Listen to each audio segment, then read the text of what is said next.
Hi guys, welcome back to the channel. So I wanted to react to this Breakfast Club interview with Vivek Ramaswamy, Republican presidential candidate. And from day one, Vivek has been a breath of fresh air. He came out from the very beginning saying that he didn't want to make this about race. He is Indian American, but he doesn't want that to define him. He doesn't want that to be, all his campaign is about, the first this or the first that. No, he's all about what he wants to do for the country, what our focus needs to be on right now. And yeah, I really enjoy listening to his debates, listening to him challenge people as well, especially at times he's got into it with black people like Don Lemon.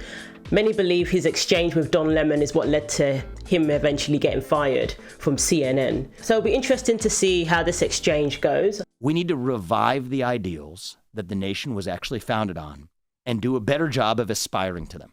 And we have Tezlyn Figaro. I'm sure Tezlyn has some questions. Tez, you good? Yes, I do. So I've heard a lot of, what you think and your vision, and I'm a very practical person, and I want to kind of, opposed to talking about your opponents, let's talk about you for a moment, and let's actually talk about your policy. Explain to me your position on this civic duty voting. Sure. So my position is, I think that every kid who graduates from high school should know the minimums about the country that we require an immigrant to know about the country in order to become a citizen. So there's a test. My mom had to pass it. Every immigrant has to pass it to this country that asks you some basic questions. What are the three branches of government? What branch of government does the U.S. president lead? Some basic questions about what is the Bill of Rights. Absolutely. Every kid graduating high school should know this basic information about their country. You don't value a country that you don't know something about. Young people, as I told you, most of them, very few of them vote as it stands today. Super small numbers. And apparently 60% of them say they would rather give up their right to vote than give up TikTok.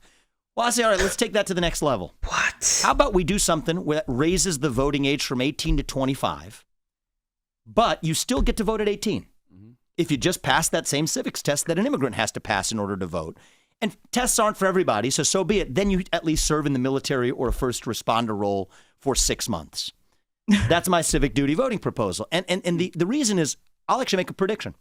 I think youth voting in this country will skyrocket. Well, I got a test. I would like to see if you're willing to pass, because I believe in, just as you believe in civic engagement, I believe in changing the ideas of what political opponents look like, what they should look like, or political candidates. Are you willing to take a test with me quickly? Because I just have a couple of questions for you. I will, absolutely. And the way this is opening up, I have a feeling I'm about to fail it, but that's good. Let's do it. That's right, yeah. Just for clarity, I am an independent. I'm not a Democrat or a Republican. Cool. I think that's important for the premise of the argument, because I know you did a lot of debating at Harvard.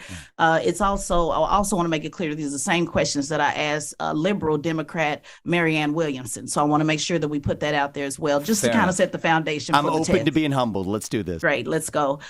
So you mentioned, the pride of being an American and how important it is to have pride in this country. I'm also a veteran, by the way, for the United States Air Force. So when is it that you voted for the first time?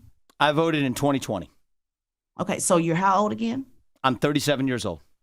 So for how many years you sat around and did not get involved at all in any civic engagement? Is that my understanding? A long time is the answer. And actually, that's what I wrote this book about. I'm not holding myself out as some sort of model. I'm actually offering myself as a self-reflection of my journey as a citizen to whom this country has given much, right? As an adult, when you have kids, it changes your perspectives. I'm very honest about that. Wow, that's really surprising. I didn't know that. That is very surprising. 2020. Anyway, let's get on with it. Absolutely. Okay, no problem. So let's go deeper into the self-reflection. So you've sat around for, and sir, I'm being as respectful as I possibly can. Please don't take anything and you don't even have to be. And you don't even have to be. So take it off and let's go. So you've been sitting around in the country that my ancestors built for about 20 years. Your parents came over as immigrants, brought you over. You made millions, according to your resume, off of this country, and you have absolutely not been involved in civics. One, not voting, and two, let me just ask, because I know you mentioned earlier you don't want to sit around at the debate and talk about accomplishments.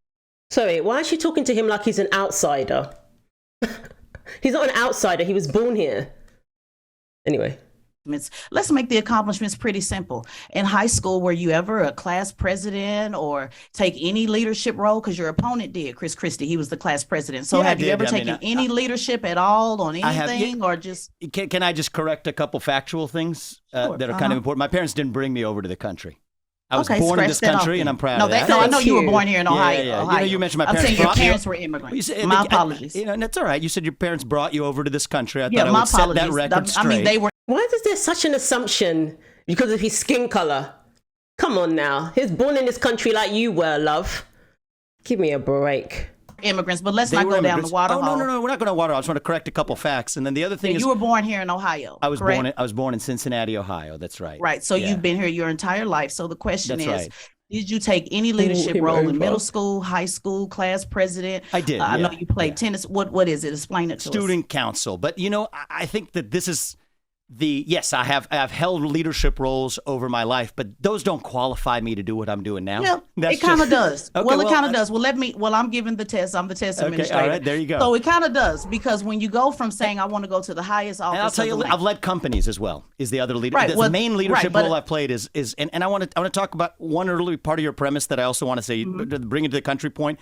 The other point, you use the word sitting around.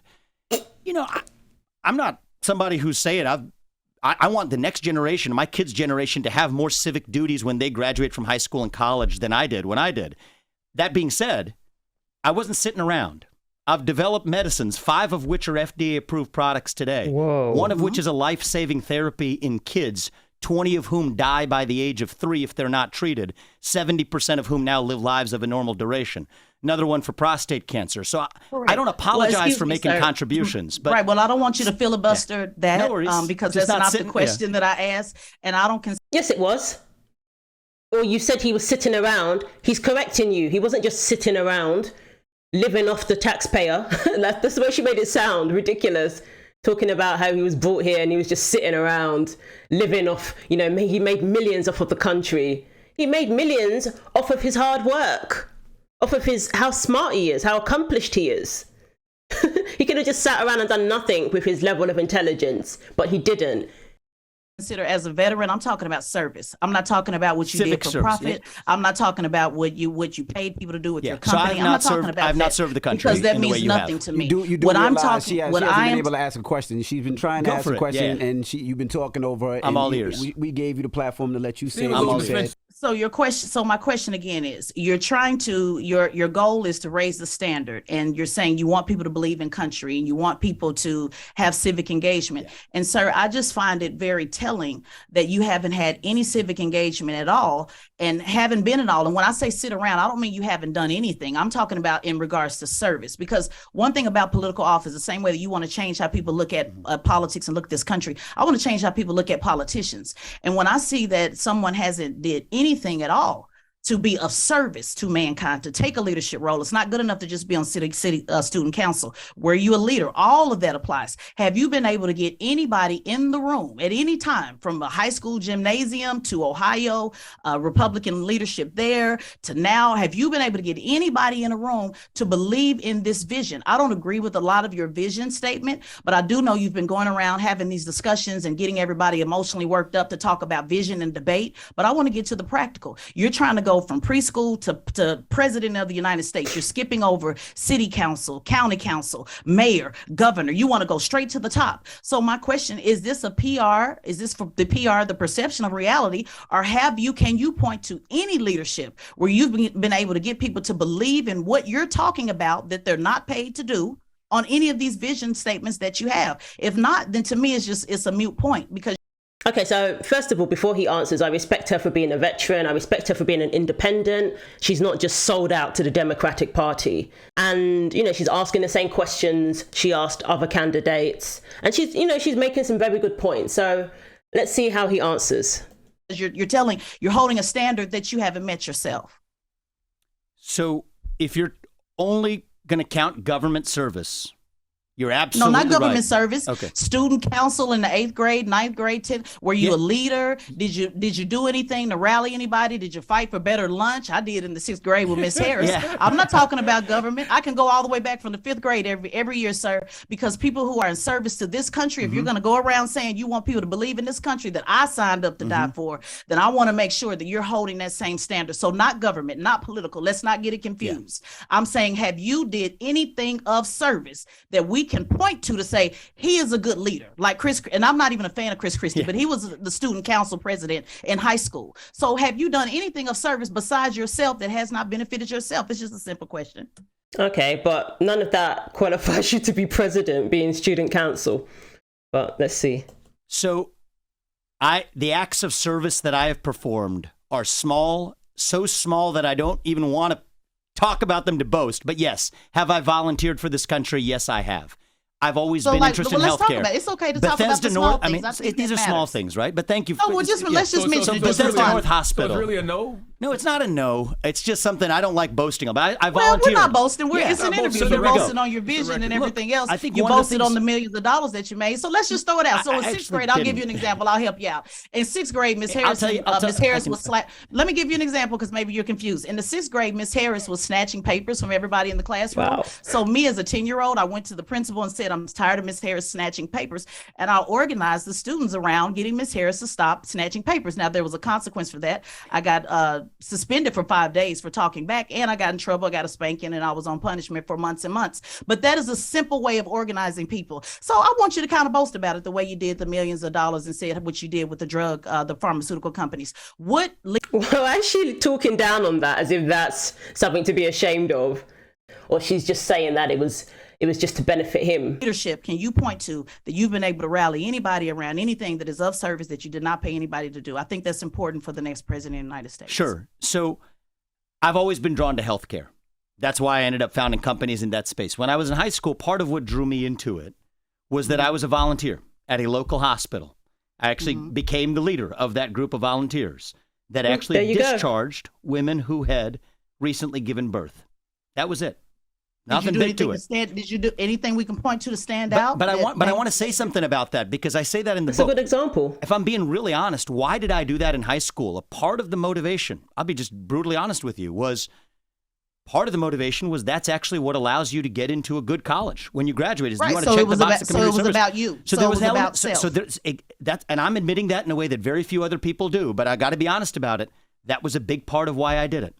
Yeah, it was about self, and I'm going to be honest, and I'm going to give it back to the guys. I'm going to be honest about it with you. Yep. Leadership is not about self. I agree with you on that. What I just heard is that everything is about you. And to be honest with you, this is just a PR campaign, sir. To be honest with you, and I think you're trying to go further to the right because you want the Republicans to accept you as a man of color. And I think the only way you think you can do that is to be so extreme. I appreciate your opinion with your positions, and I think you need to do a little bit more work in service. I'll give it back to you guys. You failed the test, by the way. Because she did ask me a question, and then why so hostile sounding towards him? What? He doesn't need to have acceptance from the Republicans as a man of color.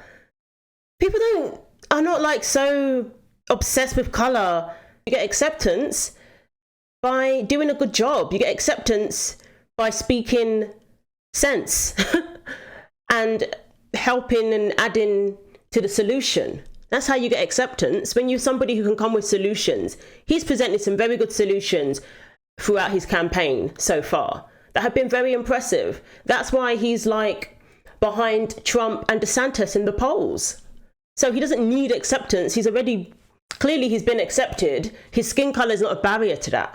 And they don't like the fact that he dispels the myth that skin color is a barrier. And then you guys said you wanted to hear a response, but I think I heard an expression of opinion. So I just want to make sure you're all done before I respond to it. Wanting to say that even then, I would still want you to point out, even at the hospital, something. I mean, anybody could say that what you did is about yourself. There's people who join the military because they get their student loans paid. Or they don't have to take out a loan. They pay for you to go to college. There's people who join the military. That's a big incentive. That doesn't mean that what they did, though, isn't selfless to a degree, because they're risking their lives fighting for their country, and that deserves the utmost respect and the utmost, reverence for doing that. But obviously there's perks. You could have, we can easily say, oh, you joined the Air Force, because they pay for your college, or they all these benefits that you get. Oh, you join the military because of the pension you get. To the contrary, I think capitalism is the best system known to man to lift people up from poverty. I deeply respect and I thank you for your service to this country. I'm grateful for it. I haven't served the country in the way that you have. But I think that the way you get ahead in capitalism, how did I develop a multi-billion-dollar biotech company? It was by developing medicines that save people's lives. A lot of people say capitalism causes poverty. Yeah, I disagree with that. Okay. I disagree with that. I think that capitalism demands that you provide something to someone that helps them more than you're actually charging them for it. That's the only way. That's the a tried business and true model, way sir. That's it not is a business service. model. It's not. I'm not That's saying not it's service. I'm saying it's having an impact on a society. An elected official is service. That's the disconnect. That's right. So that you're now, missing that they didn't teach I'm moving on to there are phases of our lives where we do different things. Well, you're moving straight all the way up to President of the United States. I don't view it as a hierarchy. I don't view it as a hierarchy. I don't believe in hierarchies. The hierarchy is the way the bureaucracy works. I don't believe in so we have a difference in opinion. You also don't believe in service, and that's where we're having a disconnect. Well, I disagree with you on that. I just disagree with you on that. I do think it's whack that you're proposing to revoke voting rights for 18 to 24-year-olds unless they meet certain qualifications, but you never exercised your rights. Well, most young people don't, is the whole point. Well, so, Charlamagne, let me ask you a question. Do you think the largest voter turnouts have been over the last couple of elections, few elections? They still voted at a very low rate. But let me ask you a question. What do you think about high school students being required to pass the civics test? What's your perspective on that? The one that you proposed? The one that every immigrant has to pass in order to enter the country. If every high school student has to pass that before they graduate, what's your take on that? I don't think there's anything wrong with it. Okay, good. Now let me tell you something about the law as it exists today. Men in this country, not women, but men are required by law to register with the Selective Service, age 18 to 25. That's the draft. We don't have a draft, but men have to register. If you don't, they put you in prison. At least they can. It's a criminal offense if you don't. My view is I would decriminalize that. I don't like the government telling you what you can and cannot do. That's not the American way. But if you want to enjoy the civic privilege of voting, there's your equality there. Then I think it is perfectly legitimate to say you have to at least know something about the country or have served that country, one or the other. Absolutely. Now, I think that what do we actually care about, right? What do we? I mean, we can do the personal attack thing. We care about the country. We care about the country. The cornerstone of democracy, though. Voting is the cornerstone of democracy. I have not. Sir, yeah, that's right. And you know, here's the thing. Here's the thing that's different sir, excuse me, because this is important. We have to pause it. This is not a personal attack. That's okay. This is you, and I know that as a Republican, you are certainly not soft. So this is not a personal attack. Yeah, I'm okay with attacks too. This is about asking about your background and how it correlates, how it's relevant to saying you're going to serve this country, because president is actually so I have been an open book in the last 3 years. Yeah, I know. Absolutely. And I'm going page by page. And I'm saying that I have not. I'm going to let you finish. Yep. But I want to be clear. It's not an attack. To quote Kanye. Okay. Because you've been an open book, but that doesn't mean I have to like what's on the page. That's fair enough. But it's not an attack. I'm just reading the book. Yep. And so when I hear somebody say you need to get to either pass this test or do some type of service to the country, and I spend hours looking, you were in the Phi Beta Kappa. Did you have a leadership role in college, the honor roll? When somebody sets service as the standard and they've done no service except to themselves, that's a fair question. It's a question. That's and you just so I've been on I was on high school student council. Yes, absolutely. Were you a leader? Were you a leader? She's basically negating all the service he's done because in some way he benefited from it. But there's a lot of examples of that. You don't negate what someone has done just because in some way they benefited from it. I was a vice president of my high school student council. Absolutely. I was the president of the National Honor Society. I can go down the list. It's just that that's what I was asking you to do. Go down the list. But so I was a president of the National Honor Society. I was the vice president of my student council. I was a lead amongst the volunteers at the hospital where I served growing up. I was actually a leader in volunteer research over the summers. From my senior year, all of that, but you already admitted all of that was to get into college. Not all of it, but I am admitting it. I think that I know that's self-service, though. Do you understand that? It's not self-service. He still did it. He still volunteered and impacted other people and helped the hospital. So yes, it encourages people to volunteer, and that's a good thing. And I think the reality is, and I think we just all have to be more honest. When many high school students are serving today, not all of them, but I think let's smoke it out. I don't like that structure where we actually mix service like with self-interest. And I don't like the structure of somebody saying somebody need to give service as a veteran. I don't like the structure of somebody going to the highest office of the land and have not served anybody at any time unless it was self-serving. So this is where we just have two different ideologies. And I know your goal was to come here and get into. Here's my perspective. That's why we got different perspectives. Remember, two guys, he got to leave in 5 minutes. I know. I'll let them wrap up. Let me just say one thing: here's my vision of the run for presidency, and this is why I say I'm an open book. Is my job is to make sure people in this country know who I am and what I stand for, and I think that very few politicians on either party actually get that job done. So what I say is I'm an open book about who I am and what I stand for. Whether the people of this country want to vote for me, that's their question, not mine. That's their job to determine, not mine. Yeah. And you're free not to vote for me. I expect you won't, and that's okay. But I'm doing my job in the 3 books I've written over the last year, in the conversation I'm having with you guys, being far more honest than any politician that I know in the last 10 years in this country. And I think when I say we want to fix corruption, you don't know what the first step is? The first step is actually people being honest. Why is one of your marquee campaign proposals making sure black people can no longer benefit from affirmative action? See, here's the thing. It's actually been a disastrous experiment over the last 60 years. I've seen the impact that it's had. Unlike a lot of other executives, I've had senior executives in my company who happen to be black, senior executives in my campaign who happen to be black. I actually went to a majority or close to majority black school 1st through 8th grade.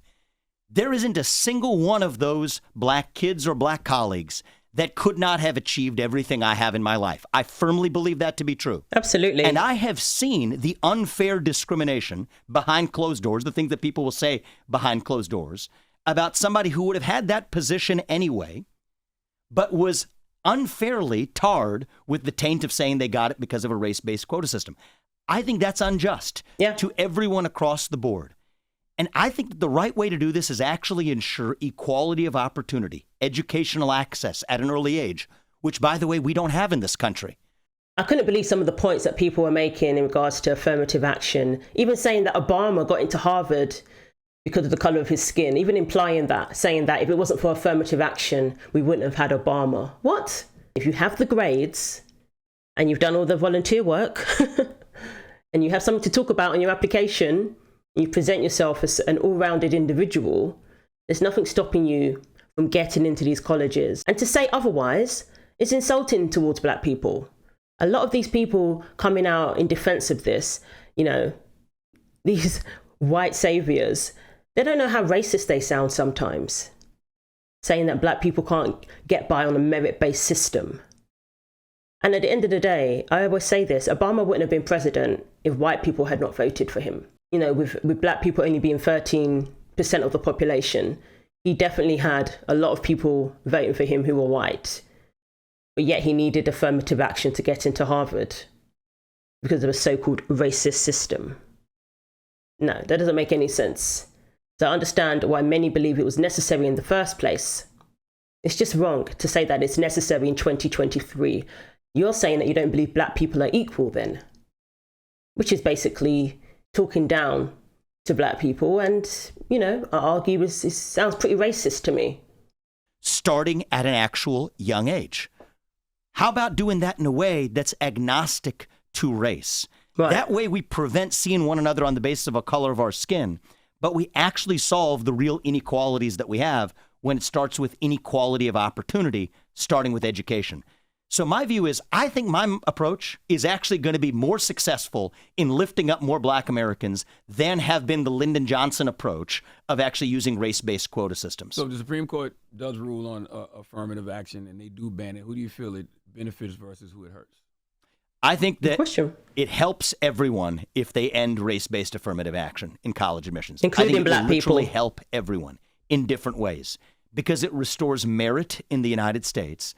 Are we perfect in ensuring equality of opportunity? No, we're not. The fact that kids are trapped by the zip code in which they're born, determining where they go to school, is a problem, which is why I favor universal school choice in this country, which has actually done more to help black Americans than has any affirmative action program. Yeah, that's a practical way to go.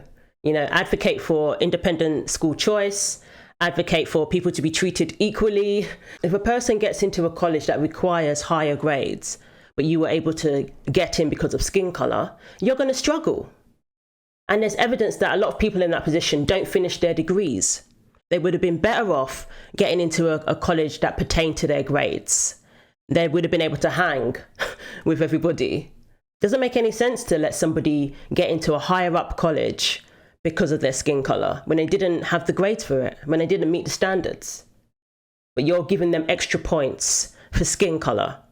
And then a person who does meet the standards, they miss out because they're not the right skin color. And in a civilized society in 2023, this shouldn't be a thing anymore. What's your thoughts on people saying that you got Don Lemon fired?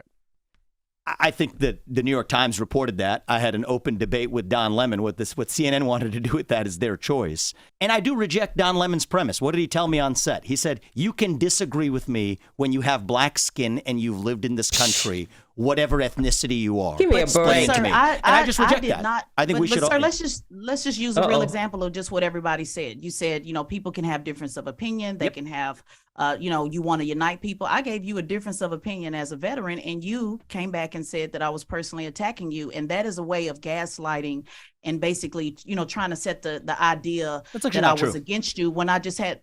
That's the statement you made, and what I'm saying is, instead of us just having the debate, because see, I didn't talk about colors, which you probably expected when you came in here. I did not. I didn't. Well, that's fine. I didn't talk about color. I didn't get all emotional about your vision, because I really wanted to just talk about what you've done in service, because you yourself has raised service as the number one thing that what people need to do in order to participate in the country that my ancestors built. And you said that I personally attacked you. So just to give you some advice, if you're going to say, hey, let's have difference of opinion, let's be able to discuss. I loved everything you did. I loved the whole thing. Because I had a question that it was a personal attack, because it was. I don't think a question. I think this is great, because you know what I said? What's the job? Did you say personal attack? What's the job? Is everybody needs to know who a candidate is and what they stand for. That's the candidate's job. Whether you vote for them or not, that's your choice. Did you say I personally attacked you, or did I hear it wrong? I just want to make sure. I did not say you personally attacked me. No, I said we have actual good. I wanted to know whether or not we were actually able. You said sit around for 20 years. I said I didn't sit around for 20 years, but that's okay. I think that, you know what, if somebody's. She said he was brought to the country, a country that her ancestors built as if he's some sort of outsider, and then, he's basically only did acts of service for personal gain. But yeah, it's not a personal attack. Okay.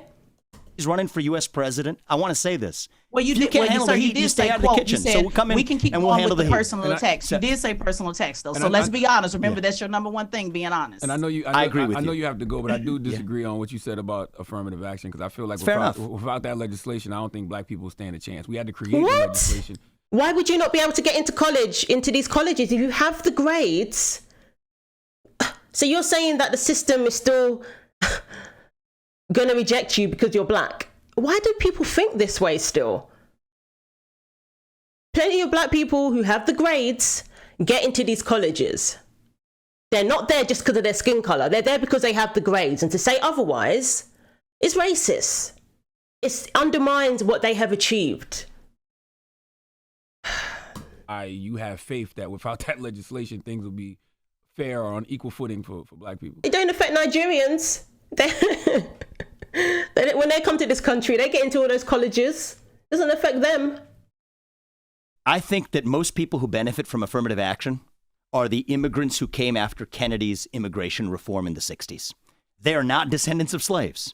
They are people who came as immigrants like my parents did. Wow. And so I just think it is a broken system to say that you look like someone to whom a bad thing once happened, and you're going to be favored over someone who looks like someone who once did a bad thing. You think your parents would have gotten the same shot without that legislation?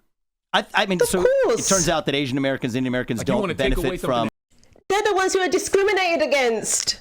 They're the ones who are discriminated against, Asian Americans. They're the ones who have to get an even higher grade to supersede the people who get in due to affirmative action. And there's people who are just, they just meet the threshold, but it's not good enough because they're not black. So they have to go above and beyond to even get a look in, just because of the color of their skin. It benefited your parents, which directly benefited you. See, here's what I'm saying is, whether or not it's in our past, the question is, how do we actually move forward as one nation? And I do not believe it is with race-based quotas. I believe it is economically empowering all Americans. I think that legislation was put here to protect people that look like me, people that look like you. And I think you're ridiculous. No, it wasn't. He's Asian. Here's what I would say is He Lyndon discriminates Johnson's against Great him. Society that this was part of, right? So affirmative action was part of it. There was a broader set of policies designed to help Black Americans, I think have been disastrous for Black Americans and all Americans. Well, sir, it wasn't disastrous for you. And what Charlamagne is saying is your parents benefited from it. They did not. I mean, as a point of fact, that's false. Indian Americans do not benefit from affirmative action. No, that's not as a point of fact. No, that's not as a point of fact. One of my Indian friends didn't get in to medical school, to the school that she wanted to get into, because of her grades. But you know why? Because she's Indian. If she had been Black, she would have got in. Because apparently there's too many, certain groups, and so therefore your grade has to be above and beyond exceptional to even get a chance. So don't tell me it doesn't discriminate against them, because it does. Whether you're South Asian, East Asian, it doesn't benefit you, it hinders you. The liberties that Black folks have fought for, which has basically immigrants have been able to prosper in this country because of that. But we're not going to go there. Let's just say they benefited from being able to have the freedoms that Black people fought for. That's the bottom line. And in turn, it benefited you. And then your answer a moment ago was, well, let's not talk about stuff in our past. See, once it benefited you, you were able, you moved on. I want to be honest with you. You guys want to get real? Let's get real. My parents were. That's why the heart of a service. No, sir. Because the Black people hadn't fought. We gotta get real. My grandparents. That doesn't mean he has to agree with you politically because of what your relatives or ancestors did.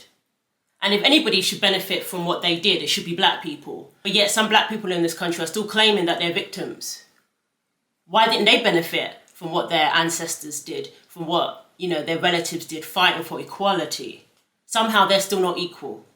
Yet you're claiming that his parents achieved what they achieved because of what Black people did in this country. If that's the case, then Black people should also be achieving the same, if not more. If we're going to benefit anybody, it should be Black people. People of all colours, of all races, fought for equality within this country. And nobody owes anyone anything because of their ancestors or because of, what people went through back in the day. Doesn't mean people owe you anything. They lived in a colonial society. Britain colonized where my grandparents lived as well. But I think that I don't do well by seeing myself as a victim of the white man because actually Great Britain happened to have colonized where my grandparents were actually colonized. That's moving the goalpost. I think you were what benefited your parents when they got here. That's right. What benefited all of us is the fact that we have a free country where anybody is free to achieve what they want. I don't know they came to this country with not a lot of money. What benefited them was hard work and dedication. My dad faced layoffs when there's people who come here don't even speak English. Not only do they have to learn English, they have to find a job without being able to speak English and still make it somehow. Yes, obviously doors were open for immigrants to come here. And again, we're thankful for that. But they still had to put in the work. And it's interesting, they can benefit from what your ancestors did, but you can't. You're oppressed and you're a victim. They need affirmative action. They need this, they need that. Or they're victims. It doesn't make any sense. She's sitting there sanctimoniously telling him that he needs to kiss her feet because of what her ancestors did. That his parents wouldn't have been where they are if it weren't for her ancestors, when really they wouldn't have been where they are if it wasn't for their hard work, if it wasn't for their perseverance and, courage to come to a foreign country and make it work. He was growing up at GE. Right. He went to law school at night to be able to keep his job. What did that teach me? Affirmative action benefited him? I don't think affirmative action benefited him. Absolutely not. Discriminated against him. Hard work and dedication benefited him. And that's part of what I want to share with all Americans. I want to make this the country where no matter who you are and what your skin color is, you get ahead with your own hard work and commitment and dedication. That you get ahead not on the color of your skin, but the content of your character. Yeah, well, we appreciate you for joining us. I appreciate you guys having me. How do I say? I don't want to say your name right. Huh? Do you mean that? I do mean that, actually, because we don't do this enough, right? Yeah. So I do mean that. And I will come back if you guys will have me. Because to your point, the Republican debates will be way worse. Yeah. It's not really. We got to get real with each other. I can definitely tell you, Chris is going to ask about your background, so you might want to start Might want to start volunteering on your free time. Oh, I don't believe in virtue signaling. I am who I am. I'm an open book. We're all imperfect human beings. We're an imperfect country. We aspire to be the best version of ourselves. Yeah, that's not virtue signaling, though, sir. That's just a question, and you need to aspire to do something other than something that benefits yourself. That's all. If you want to say you're going to serve the country, the president is a service role. It's not running a business. So here's the positive I'll give you. I think your message is powerful for young Americans across this country to hear, and that's what my message is right for you. That's actually what I'm going to take from this. No, my message is for you, because you're saying that people need to reach a certain level of service to be able to vote in the country that my ancestors fought and died for. So my message is not for you. See, I don't do visionary messages. I do direct, straight shot. The host of Straight Shot, No Chaser. My message for you is, if you're going to require people to be a certain age to vote, you should have been able to meet that. My message for you is, if you're going to say that if you can't do that, if you can't pass the test, then you need to be able to provide service to your country. You should have been able to provide service to your country. My message to you is, if you disagree with me, you don't have to vote for me, but I respect your view, and we need to actually have a country where we need to have this debate in a way that doesn't personalize it. That's all. I just wanted to point out the discrepancies on your platform versus what you've actually done, because that does matter. For the country? No, nobody cares about that. I don't care about him going and volunteering at the soup kitchen. I want him to have good policies. I don't care about him volunteering. He can't go back in time and meet your requirements. So just move on. He's done good work. He volunteered for the hospital. He has done service, but it doesn't meet your requirements because somehow it helped him do a college application. Okay, but a lot of people aren't going to care about that. Don't speak for everybody. Speak for yourself.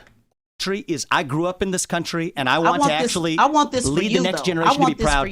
Well, I appreciate you wishing that for me. And I'm in this because I actually want to give back to a country that, yes, has allowed me to succeed in it. And I want to make sure that the next generation of Americans lives that same dream. Thank you very much. And as a veteran, I want you to be a leader, and I want you to serve this country before you tell everybody else they got to serve it. That's all. We just have a difference of opinion. I appreciate your opinion. Thank you. Is Vivek, did I say that right? It's Vivek. Tell them where to donate to your campaign. Ramaswamy. Yeah, it's Vivek Ramaswamy. You visit Vivek2024.com. You'll learn more about the campaign, and if the ideas speak to you, then come on and sign up. All right, it's the Breakfast Club. Good morning. Appreciate you guys.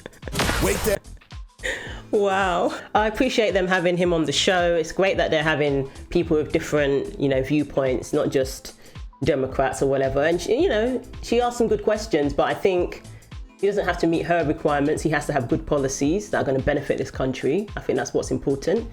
And, he speaks sense. He's not obsessed with race. I think we need to move on from that. We want to progress as a people and as a country. So let me know what you think. Thanks for watching. Take care of yourselves, and God willing, I will see you in the next video.